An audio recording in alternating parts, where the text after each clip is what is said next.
லட்சக்கணக்கான கழக உடன்பிறப்புகள்ல ஒருவரா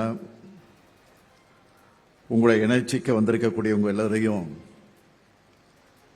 இந்த இயக்கத்தினுடைய முதன்மை தொண்டனாக மிகுந்த மகிழ்ச்சியோடு வாஞ்சையோடு வருக வருக என்று நான் வரவேற்கிறேன். பனையூர் பாபு அவர்களை பற்றி நான் இங்கே குறிப்பிட்டு சொல்ல வேண்டும் என்று சொன்னால், கடந்த 5 வருஷமா நான் சட்டமன்றத்தில் அவரை தொடர்ந்து கூர்ந்து கவனித்ததுண்டு. சட்டமன்றத்துக்கு வருகிற போது அமைதியா வருவார், அமைதியா போவார். ஆனால் அதே சமயம் சட்டமன்றத்தில் எழுந்து பேசுகிற போது ஆக்கப்பூர்வமான கருத்துக்களை, தன்னுடைய தொகுதிக்கு சம்பந்தப்பட்டிருக்கக்கூடிய பிரச்சனைகளை அங்கே வலியுறுத்தி பேசக்கூடியவர். ஒரு கொள்கைவாதியாக, ஒரு லட்சியவாதியாக, ஒரு போராளியாக தன்னுடைய கருத்துக்களை முன்வச்சு பேசக்கூடியவர். பொதுவா சிலர் ஒரு இயக்கத்திலிருந்து வெளியேறுகிற போது மற்றொரு இயக்கத்தில் போய் சேருகிற போது கொஞ்சம் விமர்சனம் பண்ணி ஏன் திறந்தாழ்ந்து கூட பேசுகிற அந்த வாணியை பார்த்திருக்கிறோம். ஆனால் நம்முடைய பனையூர் பாபு அவர்கள் அப்படி அல்ல. அரசியல் மாறுபாடுகளையும் வேறுபாடுகளையும் அடக்கத்தோடு சுட்டிக்காட்டி ஏற்கனவே ஒரு அறிக்கையாக வெளியிட்ட அந்த செய்தியை நீங்க படிச்சிருப்பீங்க, நானும் படித்தேன்.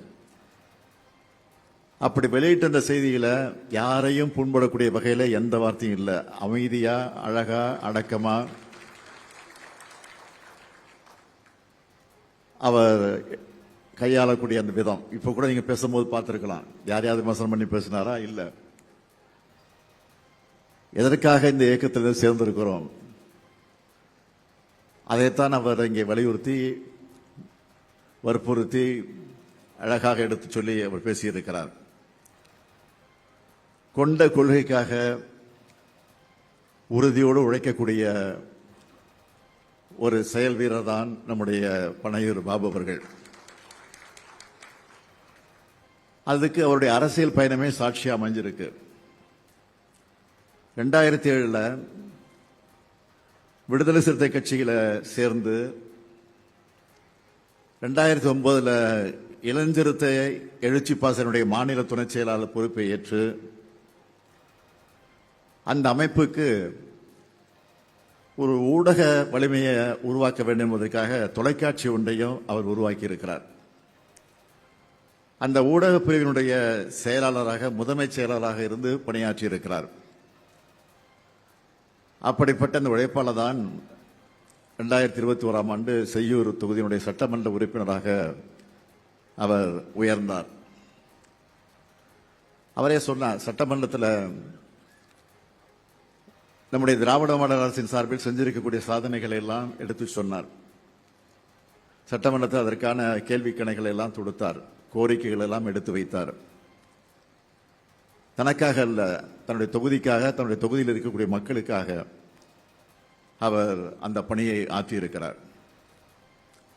அது மட்டுமல்ல, அவரே குறிப்பிட்டார், ஒட்டுமொத்தமாக ஆதிதிராவிட மக்களுடைய நலனுக்காக கோரிக்கைகள் எல்லாம் அங்கே வச்சோம். என்னுடைய சார்பில் மட்டுமல்ல, என்னுடைய இயக்கத்தின் சார்பில் கூட நாங்கள் கோரிக்கைகள் வச்சோம். அதையெல்லாம் அவர் ஏற்றுக்கொண்டு அதை நிறைவேற்றி தந்திருக்கிறார் என்பதை பட்டியலிட்டு அவரை குறிப்பிட்டு சொன்னார்.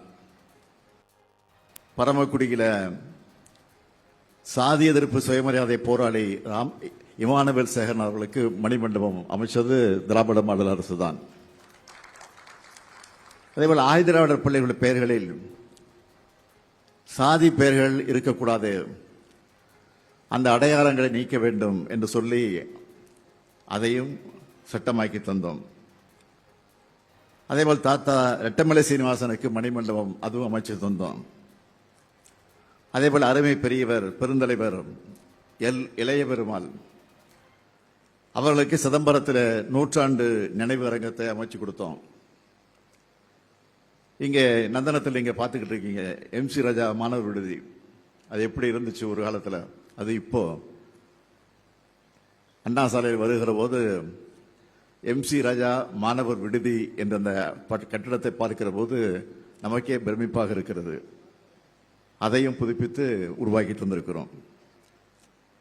குறிப்பா நம்ம பன்னீர் பாபு அவர்களுடைய செய்யூர் தொகுதிக்கு செய்யப்பட்ட திட்டங்களை பற்றி அவரே சொன்னார். இருந்தாலும் நானும் அதை வழிமொழியை கடமைப்பட்டிருக்கிறேன்.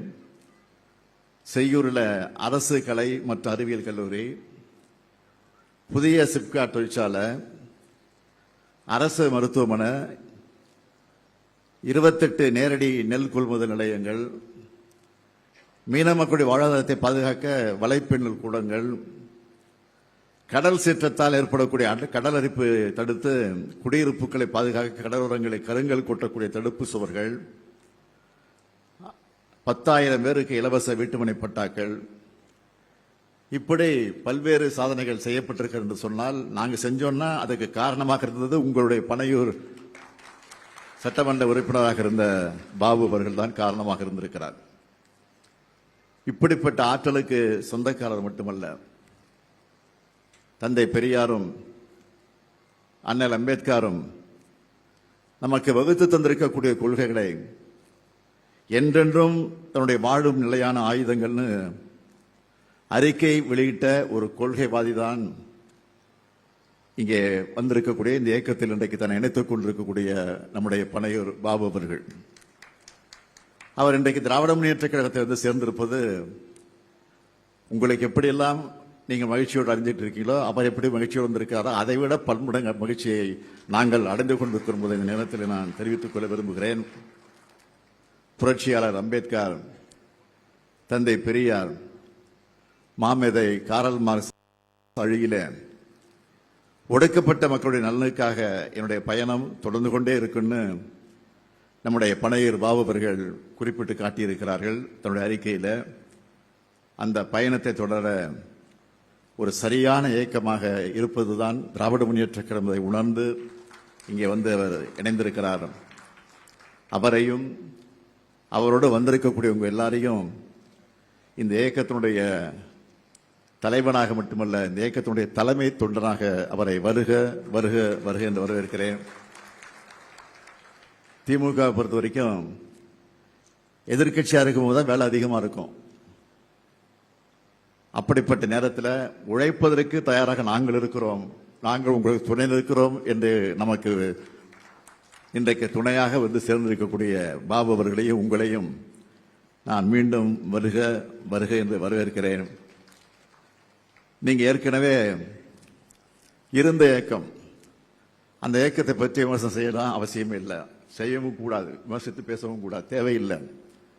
என்னன்னா அண்ணா அவர்கள் மாத்தாந்தோட்டத்து மல்லிகை மனம் இருக்கும் என்று தான் சொல்லியிருக்கிறார் தவிர யாரையும் குறைத்து மதிப்பிட்டு பேச வேண்டிய அவசியம் இல்லை. அதைத்தான் இங்கே நம்முடைய பாபு அவர்கள் எடுத்து காட்டியிருக்கிறார்கள். ஏதாவது ஒரு வார்த்தை விமர்சித்து பேசினாரா இல்லை, குறைத்து பேசினாரா இல்லை, அதுதான் பாபு, அதுதான் பனையூர் பாபு. ஆகவே அப்படிப்பட்ட பாபு அவர்கள் இன்றைக்கு தன்னை இணைத்துக் கொண்டிருக்கிறார். நான் அவரை மீண்டும் மீண்டும் வருக வருக வருக என்று வரவேற்கிறேன். நிச்சயமாக இன்றைக்கு நாட்டிலே நடந்து கொண்டிருக்கக்கூடிய ஒரு ஆட்சி எப்படிப்பட்ட ஆட்சி என்பதை பற்றி எல்லாம் நான் அதையும் சொல்ல வேண்டிய அவசியம் இல்லை. ஏற்கனவே இந்த ஆட்சி பொறுப்பேற்ற நேரத்தில் நான் சொன்னேன், 6 மாசத்துக்கு நான் இதை பற்றி நான் பேச போறதில்லை.